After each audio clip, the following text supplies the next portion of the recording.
Desde pequenos, estamos aqui para evoluir, ou pelo menos é o que nos dizem. Será que isso faz algum sentido do ponto de vista filosófico e biológico? Ou será que é só uma mentira reconfortante? Meu nome é Vitor Lima, eu sou seu professor de filosofia de hoje e de sempre, e isto aqui não é filosofia.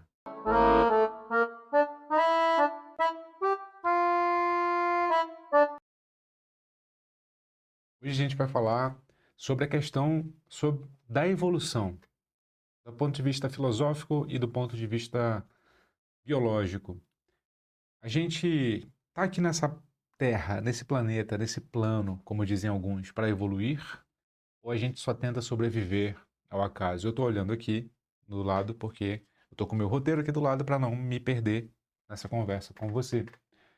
Eu quero explorar a contradição entre o que a gente chama de melhorar, o que seria, do ponto de vista filosófico, uma meta da perspectiva da ética, da moral, e evoluir, que é uma perspectiva mais biológica.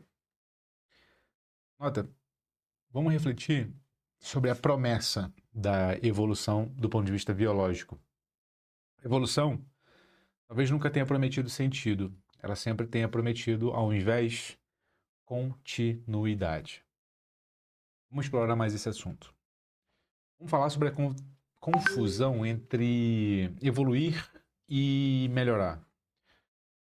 Nota, evoluir vem da biologia e melhorar vem da ética e também das nossas concepções culturais.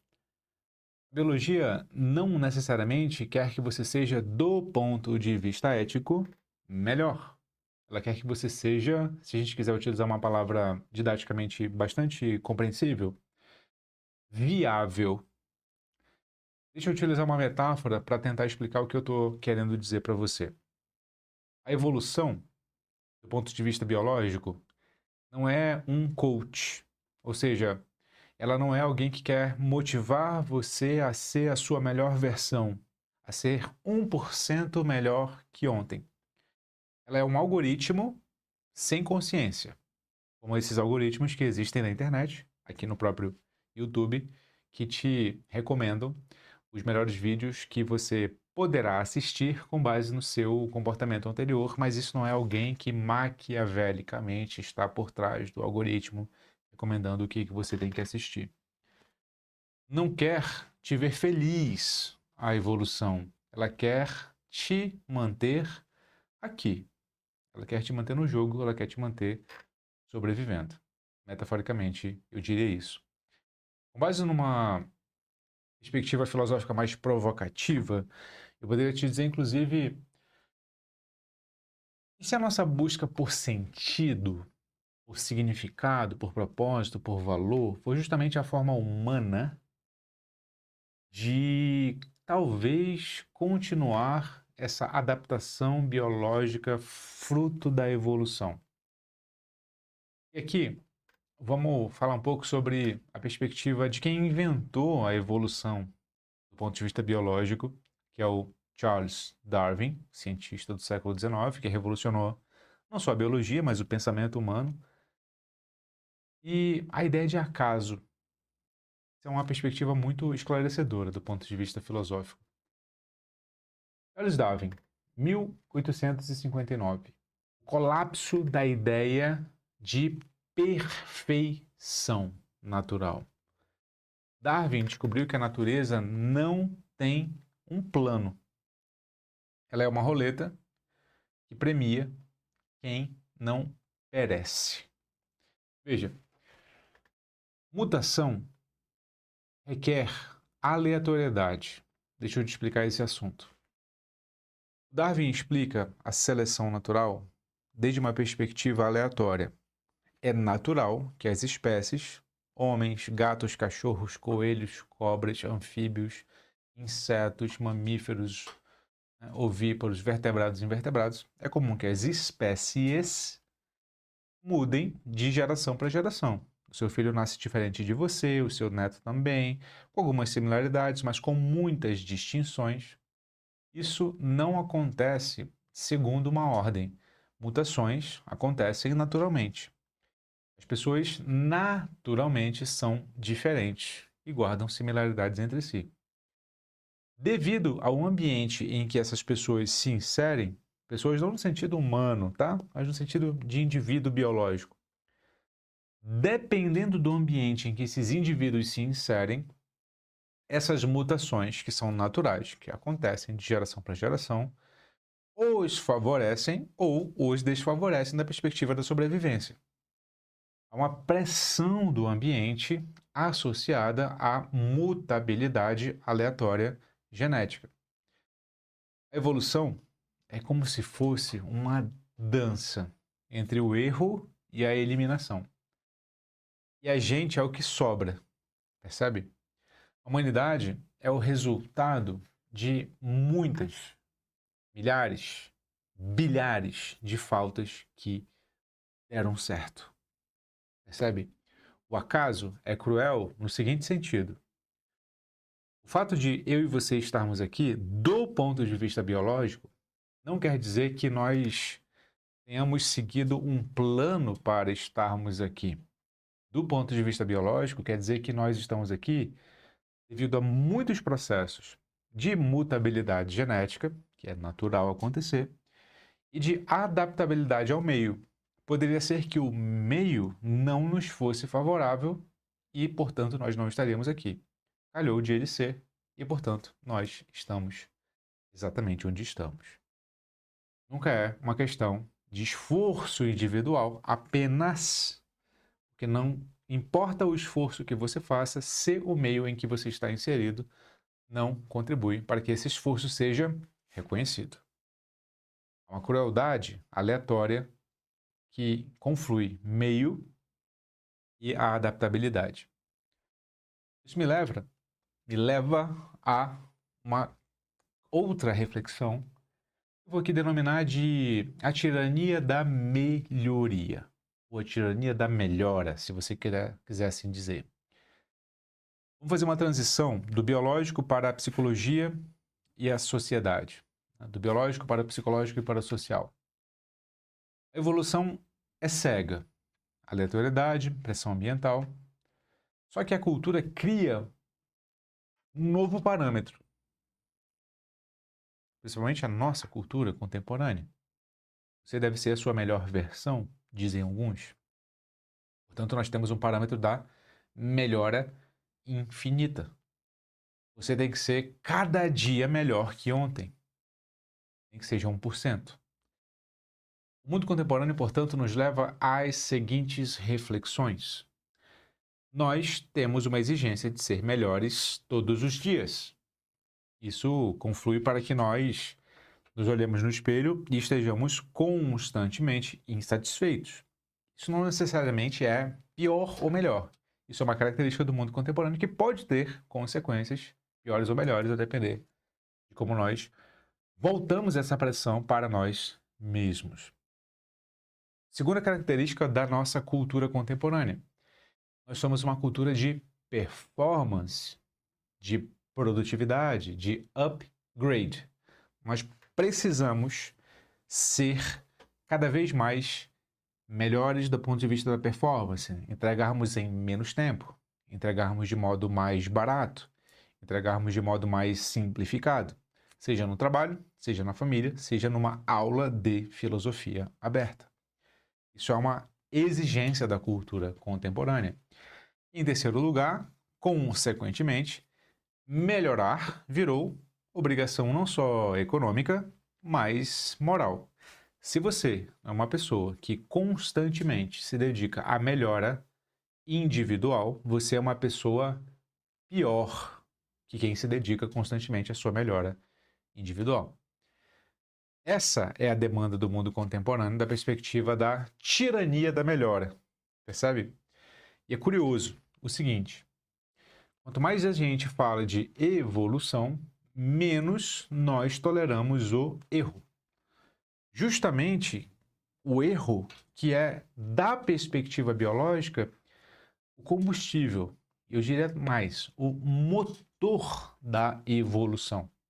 Sem mutabilidade genética, muitas tentativas acontecendo de uma vez, não haveria evolução. Será que nós estamos tentando humanizar a evolução ou biologizar a nossa perspectiva ética? O que está acontecendo conosco? E que a gente pode fazer uma reflexão sobre a nossa relação com o ambiente e o paradoxal que essa relação se constitui. A evolução não é propriamente aleatória. Ela é guiada pelo ambiente. Ela tem um quê de aleatoriedade na sua mutabilidade genética, ou seja, indivíduos, como eu falei para você, quando passam de geração para geração, tem modificações aleatórias. No entanto, a evolução é aleatoriedade, palavra difícil, genética, mas mutabilidade ou pressão ambiental. O mundo é quem escolhe quem continua. Deu para perceber? O mundo é quem escolhe quem continua. Digamos que você se adapte bem para um ambiente e, de repente, esse ambiente muda por questões que não estão ao seu alcance. Portanto, você fenece, você perde potência, você perde a capacidade de sobreviver ali. Digamos, por exemplo, para pegar um exemplo aqui do século XIX. O século XIX foi um século em que as pessoas andavam de carruagem. Então, se você fosse um excelente guia de carruagem, ou se você fosse excelente em montar cavalos, você se destacava no século XIX. Se você nascesse rico, você saberia como domar os seus cavalos. Se você nascesse pobre, você saberia pelo menos como guiar uma carruagem. Na virada do 19 para o 20 e no decorrer do século 20, foi inventado o carro autopropulsor, ou seja, o automóvel. Isso que nós chamamos popularmente de carro. Montar a cavalo virou uma habilidade obsoleta no século 20 e fica só relegada a profissionais de equitação ou a pessoas muito ricas que ainda mantêm esse hábito como um resquício de nobreza. Você melhorou no século XIX para domar cavalos e de repente o ambiente muda e a sua melhora, o seu investimento em si já não vale muita coisa. Nota. Você não escolhe tudo o que se torna. Você é a pressão do mundo mais aquilo que você empreende esforço. Você nunca mais pode, a partir de agora, negar, da perspectiva da melhora, da evolução, que você é sim o seu esforço, mas você nunca é o seu esforço. Você depende do seu esforço ser reconhecido no ambiente em que você está se esforçando. Vamos dar mais exemplos. Digamos que um jovem cresce num ambiente de medo e, portanto, ele tende a que tipo de adaptação? A uma adaptação ousada? A uma adaptação criativa?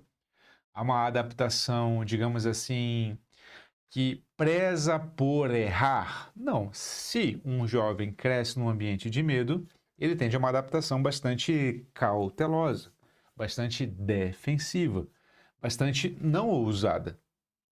O ambiente molda a habilidade que irá se desenvolver. O adulto numa cultura de desempenho, por exemplo, tende, eu e você, adultos, a disfarçar as suas próprias fraquezas, porque se ele mostra as suas fraquezas, isso tende a ser reconhecido como algo que deve ser descartado. O ambiente pressionando a personalidade de quem está no ambiente. A vida pressiona, a vida seleciona e a sociedade tende a chamar isso de personalidade. Você sabe que não é a sua personalidade, porque você sabe que no íntimo você não é assim como a sociedade demanda que você seja. No entanto, você performa esse modo de agir. Percebe? Isso leva a uma outra reflexão sobre liberdade ou adaptação. Vamos explorar um conflito filosófico aqui, tá? Se nós somos produtos de uma adaptação ao ambiente, e não só do nosso esforço individual, qual que é a liberdade na prática que nós temos? Qual que é a liberdade real? Será que toda escolha é uma resposta disfarçada a uma pressão do ambiente? Ou não? Talvez, eu fico aqui pensando comigo, essa pressão, esse livre-arbítrio que nós temos, nessa pressão por ser alguém autônomo, seja só uma mutação que funcionou bem socialmente. Talvez o homem seja o animal que inventou o livre-arbítrio para suportar a ausência de liberdade na prática. Liberdade talvez seja a ilusão necessária para continuar jogando o jogo da evolução, que na verdade é mais aleatório do que a gente poderia prever. Note que eu não estou defendendo que a liberdade é uma ilusão. Apenas estou provocando você para que você me diga aqui nos comentários se é ou não é. Talvez, e aqui eu vou para outra etapa da minha não revolução, da minha reflexão. Evolução não seja progresso. Nota, a evolução talvez não seja uma escada em que você cada vez está num patamar elevado, talvez ela seja uma teia. Ou seja, muitas vezes o que sobrevive não é o melhor, é o mais adaptado. É uma diferença muito grande entre o melhor e o mais adaptado. Eu vou dar uma ideia exemplar que passou comigo. Quando eu comecei a me apresentar ao mundo, né, do trabalho, eu comecei como professor de ensino médio e pré-vestibular. A pessoa que me chefiava naquela ocasião não era necessariamente melhor que eu do ponto de vista do conhecimento filosófico. Ela coordenava a equipe de filosofia, mas ela não sabia nem pronunciar o nome dos filósofos. Ela pronunciava de acordo com o que ela entendia da perspectiva do seu repertório de então. Ela não sabia necessariamente explicar do ponto de vista mais exato, de acordo com a interpretação dos comentadores mais atualizados. Mas isso não impedia que ela fosse a líder da empresa, da equipe de filosofia. Por quê? Porque, do ponto de vista da técnica, que a gente poderia dizer assim, nossa, ela era melhor ou pior que o Vitor.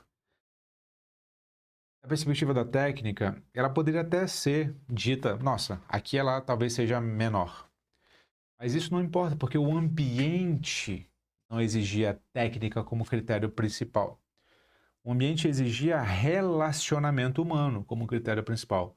Para que você seja líder de uma equipe, você precisa saber, antes de tudo, e antes mesmo que a técnica, chefiar equipes, se relacionar com pessoas. E ela era muito boa em se relacionar com pessoas, e isso, portanto, fazia dela uma líder. Então, nota, melhor ou pior não depende só de uma habilidade intrínseca ou conquistada com esforço da sua parte. Ela depende do que o ambiente reconhece como melhor ou pior. Evolução não necessariamente é progresso, evolução é adaptabilidade. Certo? E aqui tem uma verdade talvez incômoda. A vida não tem um destino programado. Ela só continua aquilo que não ficou pelo caminho. Ela só continua aquilo que se adaptou. Somos o único animal, e essa aqui é uma reflexão importante, capaz de perceber que estamos evoluindo. E talvez o único animal capaz de sofrer com a ideia de que nós estamos evoluindo.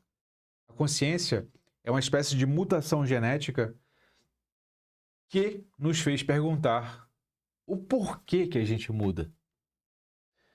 Percebe? O homem é uma corda, dizia Nietzsche, é uma corda estendida entre um animal e o além do homem, e o Übermensch. O homem é esse meio termo. O homem é esse meio termo. Isso leva muito a refletir sobre quem somos nós e o nosso papel entre a pura animalidade e aquilo que nós podemos ir além. Na verdade, o sentido que nós buscamos talvez não tenha o sentido transcendente, absoluto, pré-programado que nós buscamos. Nota, nós não vivemos, talvez, para evoluir da perspectiva da melhora constante. Nós evoluímos porque simplesmente estamos adaptados, vivos. Evoluir é uma consequência de estar vivo, não é o nosso propósito. Nós não estamos aqui para evoluir nós mesmos. A vida não busca se auto-aperfeiçoar, a vida apenas busca continuar. Às vezes, continuar é tudo o que nós podemos fazer. E talvez o verdadeiro sentido da vida seja aceitar que ela não tem esse sentido transcendente, absoluto, e mesmo assim é preciso seguir em frente, sobreviver, como quem continua dançando numa roleta cósmica que nunca para de girar. Se você gostou dessa reflexão, eu te convido a continuar a estudar filosofia de modo mais profundo. O Núcleo de Formação Filosófica é a sua entrada à filosofia.